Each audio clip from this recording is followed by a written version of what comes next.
ආයුබෝවන් දුවේ පුතේ 44 වෙනි දිනට අදාළ ගණිත ගැටලු ටික සාකච්ඡා කරන්නයි මම සූදානම් වෙන්නේ. ඉතින් සුපුරුදු ලෙස අදත් පවසන්නේ අලුතෙන් දුවෙක් හෝ පුතෙක් මේ වීඩියෝ නරඹනවා නම් පුතේ ඔයා ගාව මේ ගණිත ගැටලු 10 සහිත PDF එක නැහැ. ඔබ මේ වීඩියෝව නැරඹිය යුත්තේ ඒ ගණිත ගැටලු 10 හැදීමෙන් අනතුරුවයි.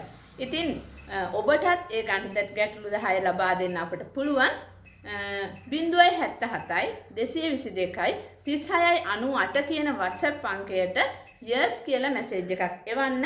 එතකොට අපට ඔබට මේ ගණිත ගැටලු ලබා දෙන්න පුළුවන්. ඒ වගේම මෙතෙක් කරන ලද ගණිත ගැටලු සියල්ල ඔබට ලබා දෙන්න පුළුවන්. එතකොට ඒ ගණිත ගැටලු විසඳා එකින් එක වීඩියෝ බලමින් ඔබට ඉගෙන ගන්න පුළුවන්.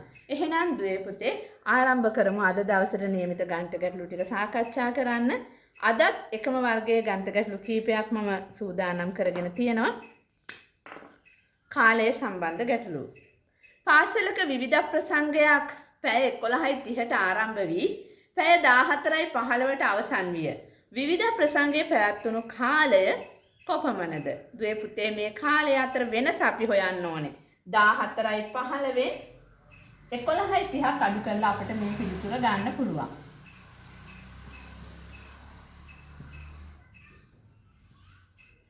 පහළවෙන් 30ක් අපිට අඩු කරන්න බෑ.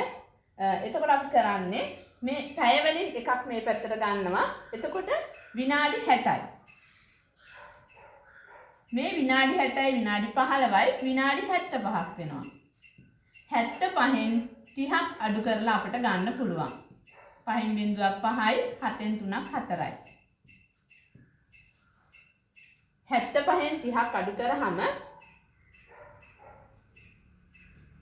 45යි. දැන් මෙතන තියෙන්නේ 3යි. 3න් එකක් 2යි. පැය 2යි. මිනිත්තු 45 කියලා උත්තරේ ලියලා තියෙන්න ඕනේ. පැයක් මේ පැත්තට ගන්නකොට විනාඩි 60ක් බවට පත් වෙනවා. ඒ විනාඩි 60යි මෙතන තියෙන 15යි 75යි 75න් තමයි මේ 30 අඩු කරන්න ඕනේ. එතකොට පැය 2යි මිනිත්තු 45යි. අපි බලමු ඊළඟ ගැටලුව. පසින්දු පස්වරු 1:15ට තමාගේ නිවසින් පිටත් වී පස්වරු 2:40ට පුස්තකාලයට ළඟා විය. නිවසේ සිට පුස්තකාලයට යෑමට පසින්දුට ගත වූ කාලය පැය හා මිනිත්තු වලින් ලියන්න. පස්වරු 2:40ටයි පුස්තකාලයට ළඟා වෙන්නේ. 2:40ට පුස්තකාලයට ළඟා වෙනවා. ගෙදරින් පිටත් වෙන්නේ 1:15ට. එහෙනම් 1:15 ඉඳන් 2:40ට කොපමණ කාලයක් ගත වුණාද බලන්න අපි අඩු කරනවා. මෙතන 40න් 15ක් අඩු කරන්න පුළුවන්. 0.5ක් අඩු කරන්න බෑ. මෙතනින් ගන්නවා එකක් 10යි 10න් 5ක් 5යි.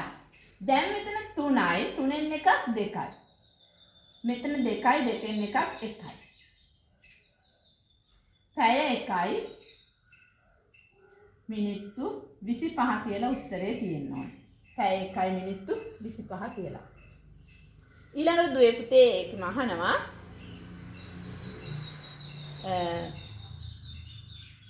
පසින්දු පුස්තකාලයට ළඟා වන විට වේලාව පැය 24 ඔරලෝසුවෙන් දැක්වෙන ආකාරයට ලියන්න කියලා. පසින්දු පුස්තකාලයට ළඟා වුණේ 2:40ට 2:40 කියන එක පැය 24 ඔරලෝසුවෙන් ලිව්වහම දුවේ පුතේ 12න් පස්සේ අපි 13 විදියට ගණන් ගන්නෙ 13 14:40 14:40 කියලා ලියලා තියෙනවා නම් පිළිතුර නිවැරදි. දැන් ඊළඟට අපි බලමු තුන්වෙනි ගණිත ගැටලුව.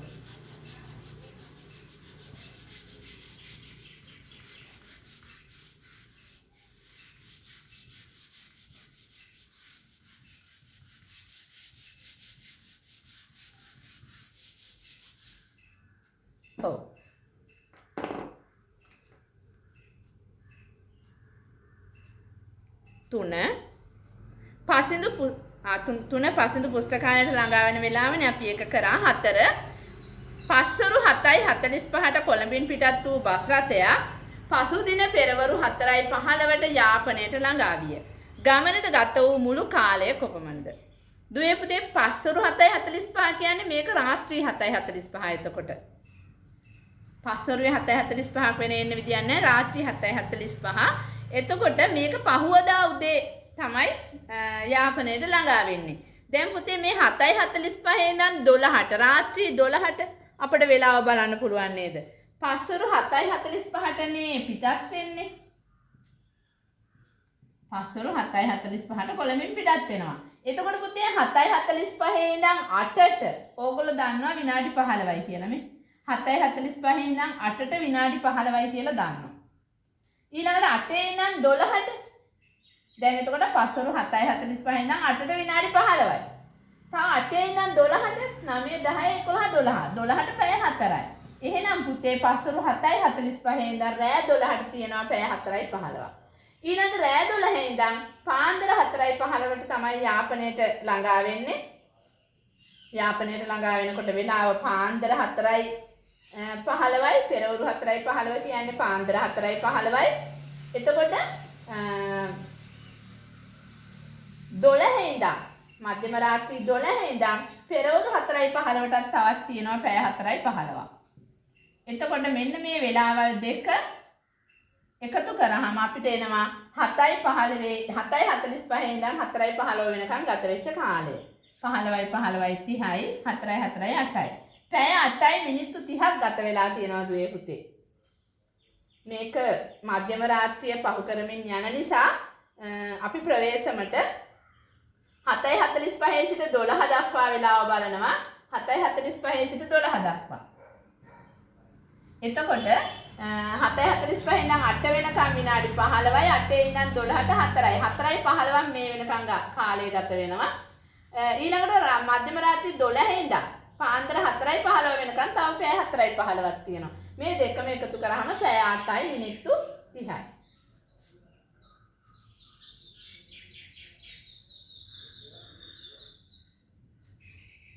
ගමනට ගත වූ කාලය පැය 8යි මිනිත්තු 30යි.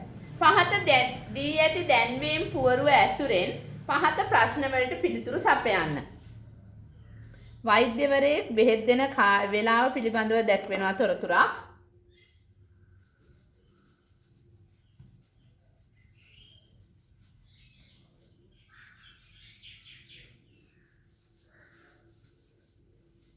මෙහි දැක්වෙනවා දේශීය වෛද්‍ය මධ්‍යස්ථානයක් මේක සෙනසුරාදා හැර සතියේ සෑම දිනකම පෙරවරු 9 සිට 1 දක්වා පස්වරු 2 සිට 5 දක්වා ප්‍රතිකාර කරනවලු. එතකොට පුතේ සෙනසුරාදා හැර කිව්වහම සතියට දින 7ක් තියෙනවා. ඒ දින 7න් සෙනසුරාදා හැරුණාම අනිත් දින 6ෙම වෙදකම් කරනවා. එතකොට එක දවසකට කරන මේ පැය ගාන බලලා ඒක දවස් 6ෙන් ගුණ කරාම අපිට මෙතන ගන්න කාලය බලන්න පුළුවන්. දැන් පුතේ හැමදාම උදේ 9 ඉඳන් 1 වෙනකම් බෙහෙත් දෙනවා. 9 10 11 12 1. 9 ඉඳන් 1 වෙනකම් කියන්නේ පැය 4ක්. 9 ඉඳන් 1 වෙනකම් කියන්නේ දුවේ පුතේ පැය 4ක්. එතකොට ඊළඟට අපි බලමු 2 ඉඳන් 5 වෙනකම්. 2 ඉඳන් 5 වෙනකම් එතකොට 3 4 5 පැය 3ක් තියෙනවා. එතකොට 9 ඉඳන් 1 වෙනකම් පැය 4යි 2 ඉඳන් 5 වෙනකම් පැය 3යි 4යි 3යි 7යි දවසකට පැය 7ක් බෙහෙත් දෙනවා. එහෙමනම් දුවේ පුතේ දවස් 6ක් බෙහෙත් දෙනවා මේ ස්ථානයේ. එතකොට දවසකට පැය 7 ගානේ දවස් 6ක් 7 6 42යි. පැය 42ක් සතියට බෙහෙත් දෙනවා. වෛද්‍යවරයා සතියක් තුල රෝගීන් සඳහා ප්‍රතිකාර කිරීමට අපේක්ෂා කරන මුළු පැය ගණන. පුතාලට තේරුණා ඇති 9 ඉඳන් 1 වෙනකම් පැය 4යි 2 ඉඳන් 5 වෙනකම් පැය 3යි 4යි 3යි 7යි දවසකට පැය 7ක් වෙදකම් කරනවා. එතකොට දවස් 6ක් ප්‍රතිකාර කරනවා. 7 ඒවා 6ක් 42යි. පිළිතුර 2. එක් දිනක් තුල පැවැත්වුණු පරිසර දින වැඩසටහන් මාලාවක 1 2 3 හා 4 යන වැඩසටහන් ආරම්භ වූ වේලාව පහත සඳහන් ඔරලෝසු මුහුණත්වල දැක්වේ. එක් වැඩසටහනක් අවසන් වූ විගසම ඊළඟ වැඩසටහන ආරම්භ විය. 4 වන වැඩසටහන අවසන් වූයේ දහවල් 12ටය. වැඩිම කාලයක් පැවැත්වුණු වැඩසටහන කුමක්ද? එහෙනම් දුවේ පුතේ වැඩසටහන් ආරම්භ කරන වෙලාව තමයි මේ ඔරලෝසු වල තියෙන්නේ. පළවෙනි වැඩසටහන ආරම්භ කරන්නේ 8ට. පළවෙනි වැඩසටහන 8ට ආරම්භ කරන්නේ. එතකොට ඒ වැඩසටහන අවසන් වෙනකොටම දෙවෙනි වැඩසටහන පටන් ගන්නවා. එහෙමනම් දෙවෙනි වැඩසටහන ආරම්භ කරන වෙලාව තමයි පළවෙනි වැඩසටහන අවසන් වෙන වෙලාව. දෙවෙනි වැඩසටහන ආරම්භ වෙන්නේ 9යි 10ට. එහෙමනම් පළවෙනි වැඩසටහන 8 ඉඳන් 9යි 10 වෙනකන් තියෙනවා. පළවෙනි වැඩසටහන 8 ඉඳන් 9යි 10 වෙනකන් තියෙනවා. එතකොට 8 ඉඳන් 9යි 10 වෙනකන් තියෙන වැඩසටහනේ ගත වෙන කාලය 8 ඉඳන් 9ට පැයයි. පැය 1යි මිනිත්තු 10යි. 8 ඉඳන් 9ට පැයයි මේ මිනිත්තු 10යි පැය 1යි මිනිත්තු 10යි. දෙවෙනි වැඩසටහන ආරම්භ වෙනවා 9යි 10ට. දෙවෙනි වැඩසටහන 9යි 10ට ආරම්භ වෙනවා. තුන්වෙනි වැඩසටහන ආරම්භ වෙන්නේ 10යි 25ට. එහෙනම් 10යි 25 වෙනකම් මේ වැඩසටහන තියෙනවා. ඒ කියන්නේ මේ වැඩසටහන ආරම්භ වෙලා අවසන් වෙන වෙලාවට තමයි ඊළඟ වැඩසටහන පටන් ගන්න. ඒ කියන්නේ තුන්වෙනි වැඩසටහන ආරම්භ වෙන වෙලාව තමයි දෙවෙනි වැඩසටහන අවසන් වෙන වෙලාව. එහෙමනම් 9යි 10 ඉඳන් 10යි 25ට ගත වෙන කාලය බලන්න ඕනේ. 9යි 10 ඉඳන් 10යි 10ට පැයයි 10යි 10ට පැයයි 25 වෙන තව මිනිත්තු 15ක් තියෙනවා. අපි ඔන්න අඩු කරලා බලමු. 10යි 25න් 9යි 10යි. 5න් බිංදුවක් 5යි, 2න් එකක් 1යි, 10න් 9ක් 1යි. 5න් බිංදුවක් 5යි, 2න් එකක් 1යි, 10න් 9ක් 1යි. පැය 1යි මිනිත්තු 15 අපට ආවා. එහෙනම් දෙවෙනි වැඩසටහන පැය 1යි මිනිත්තු 15ක් ගත වෙලා තියෙනවා. තුන්වෙනි වැඩසටහන ආරම්භ වෙන්නේ 10යි 25ට. ඊළඟට හතරවෙනි වැඩසටහන ආරම්භ වෙන්නේ 11යි කාලට. එහෙනම් 11යි කාල වෙනකන් තුන්වෙනි වැඩසටහන තියෙනවා.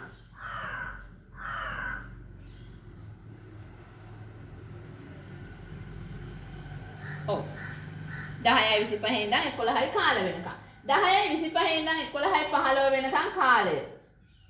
11යි 15න් 10යි 25 අපි අඩු කරන්න ඕනේ. මේක අඩු කරද්දී 15න් 25ක් අඩු කරන්න බෑ දුවේ පුතේ. පැයක් මේ පැත්තට ගන්නවා. එතකොට විනාඩි 60ක් වෙනවා. 60යි මේ 15යි 75යි.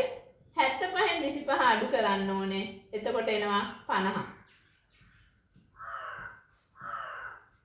මෙතනින් මේ පැත්තට එකක් ගත්ත නිසා මෙතන 10යි 10න් 10ක් බිංදුවයි. එහෙනම් මිනිත්තු 50යි තුන්වෙනි වැඩසටහන තිබිලා තියෙන්නේ.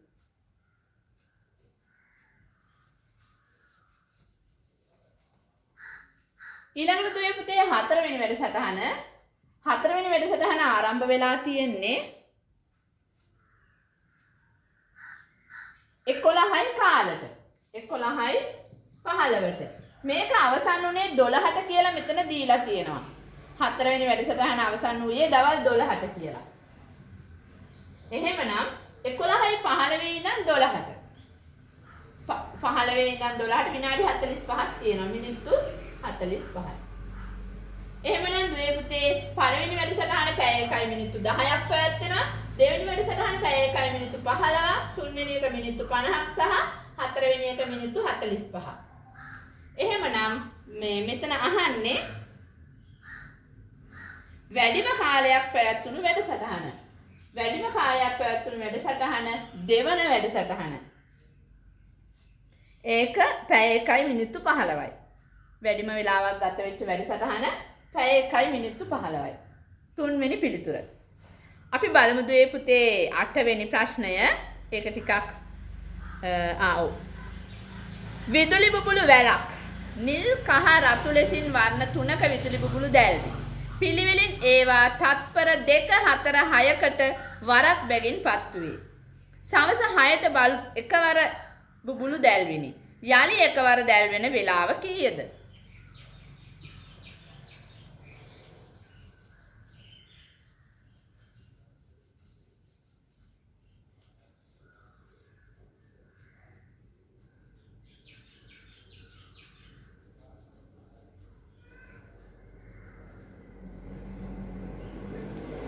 විදුලි බුබුලි ගානක් හැබැයි කාලයත් එක්ක සම්බන්ධ වෙලා තියෙන්නේ.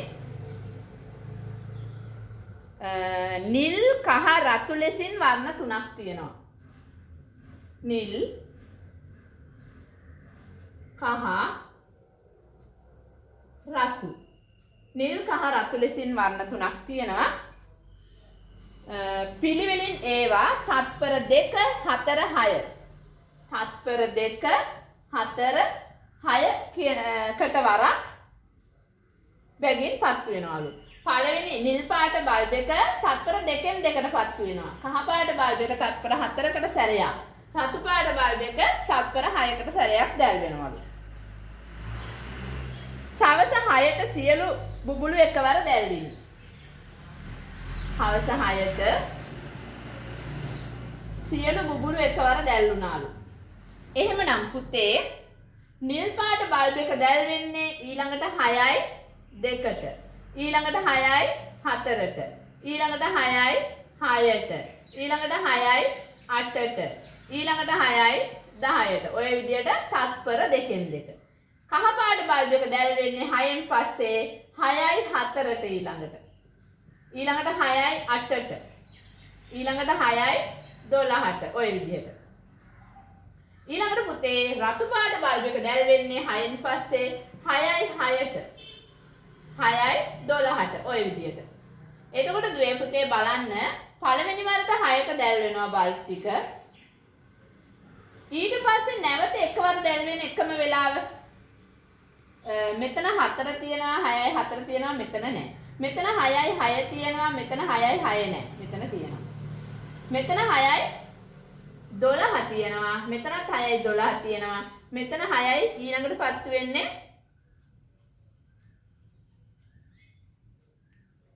2 4 6 8 10 ඊළඟට 6යි 12ට දැල් වෙනවා. ඔව්. එතකොට දුවේ පුතේ මෙතනත් 6යි 12ට දැල් වෙනවා මෙතනත් 6යි 12ට දැල් වෙනවා මෙතනත් 6යි 12ට දැල් වෙනවා. එහෙමනම් නැවත උදේ 6න් පස්සේ නැවත බල්බ් තුනම එකවර දැල් වෙන්නේ 6යි 12ට.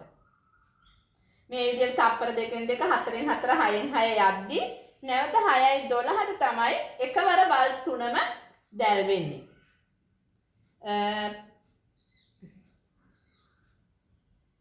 පස්වරු 6යි තත්පර 12ට. පස්වරු 6ටනේ ඔක්කොම එකවර දැල්ුනේ. ඊළඟට 6යි පස්වරු 12ට තමයි පස්වරු 6යි තත්පර 12ට තමයි ඊළඟට නැවත එකවර දැල් වෙන්නේ. පළවෙනි පිළිතුර. රාත්‍රී 9ට සියලු විදුලි බුබුලු දැල්විනි නම් රාත්‍රී 9යි තත්පර 14ට දැල් වෙන්නේ කිනම් පාට විදුලි බුබුලක්ද? බලමු අපි.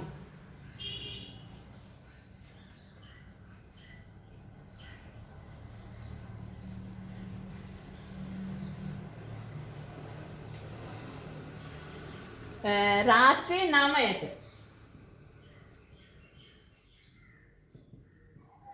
රාත්‍රී 9ට එකවර විදුලි බුබුලු දැල්ුණා නම් රාත්‍රී 9ට සියලු විදුලි බුබුලු එකවර දැල්ුණි නම් 9යි 14ට දැල් වෙන්නේ කිනම් පාට විදුලි බුබුලක්ද? අපි 9යි 14 වෙනකම් බලන්න ඕනේ. මේක තත්පර 2න් 2 මේක 4න් 4 මේක 6න් 6නේ. එතකොට මේක 9යි 2 9යි 4 9යි 6 9යි 8 9යි 10 9යි 12 9යි 14. ඔව් 9යි 14ට මේක දැල් වෙනවා. අපි බලමු මේකත් 9යි 14ට දැල් වෙනවද කියලා. තත්පර 4න් 4 මේක යන්නේ. 9යි 4ට. ඊළඟට 9යි 8ට. ඊළඟට 9යි 12ට.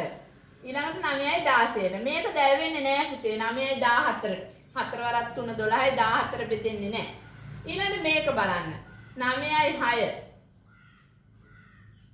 9යි 12. 6යි 6යි 12යිනේ. ඊළඟට 9යි 18. මේකත් දැල් වෙන්නේ නැහැ. 9යි 14ට දැල් වෙන්නේ නිල් පාට විදුලි බුබුල විතරයි. මොකද 14 කියන එක දෙකෙන් තත්පර 14 9න් පස්සේ 9යි 14 කියන්නේ තත්පර 14කින්. තත්පර 14කින් කියන එක තත්පර 14 දෙකෙන් බෙදෙනවා. තත්පර 14 4ෙන් බෙදෙන්නෙත් නෑ 6ෙන් බෙදෙන්නෙත් නෑ. ඒ නිසා 9යි 14ට නැවත දැල් වෙන්නේ නිල් පාට බල්බ් එකක්. තුන්වෙනි පිළිතුර. ඊළඟට දුවේ පුතේ අපි බලමු අවසාන ගාන. පැය දෙකකට වරක් නාද වන ඔරලෝසුවක් තිබේ. පැය දෙකකට වරක් නාද වන ඔරලෝසුවක් තිබේ. එය පෙරවරු 9ට නාද විය. ඊළඟට නාද වන පළමුවන හා තුන්වන අවස්ථා දෙක. පැය දෙකකට වරක් නාද වෙන ඔරලෝසුවක් තියෙනවා. පෙරවරු 9ට නාද වුණාලු. පැය දෙකකට වරක් නම් නාද වෙන්නේ. පෙරවරු 9ට නාද වුණාම 10 11ට ඊළඟට නාද වෙනවා. 12 1ට ඊළඟට නාද වෙනවා. 11 සහ 1ට.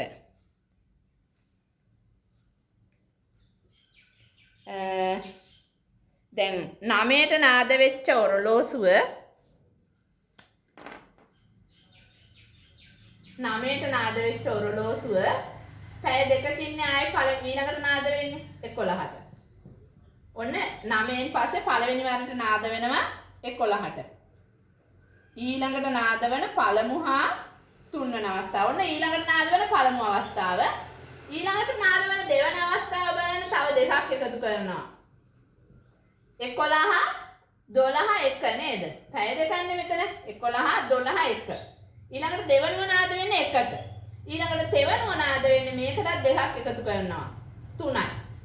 එහෙමනම් 11ට සහ 3ට 9 ඉඳන් 10 11 11ට නාද වෙනවා 12 1ට නාද වෙනවා දෙවෙනි වරට තුන්වෙනි වරට 2 3ට නාද වෙනවා. එහෙමනම් පිළිතුර එන්නේ පැය දෙකෙන් දෙකට නාද වෙන ඔරලෝසුව 11 සහ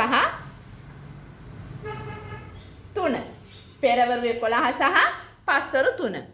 උදේ 9 ඉඳන් පැය දෙකකින් පෙරවරු 11 එන්නේ. 9 10 11. ඊළඟට දෙවෙනි වරට පස්වරු 1 එන්නේ. තුන්වෙනි වරට පස්වරු 3 එන්නේ. එහෙනම් පෙරවරු 11යි පස්වරු 3යි. තුන්වෙනි පිළිතුර. right. එහෙමනම් දුවේ පුතේ අද දිනයට අදාළ ගණිත ගැටලු 10ම අපි සාකච්ඡා කරලා අවසానයි. දුවේ පුතේ ඔබ මේ යමක් ඉගෙන ගන්නවා නම් ඒක තමයි මගේ සතුට. එහෙමනම් අලුතෙන් ආව දුවලා පුතාලා අපේ channel එක subscribe කරන්නත් අමතක කරන්න එපා. එහෙමනම් දුවේ පුතේ තවත් එකම වර්ගයේ ගණිත ගැටලු 10කින් අපි හමු වෙන තුරු ඔබට ජය වේවා කියලා ප්‍රාර්ථනා කරනවා. ආයුබෝවන්.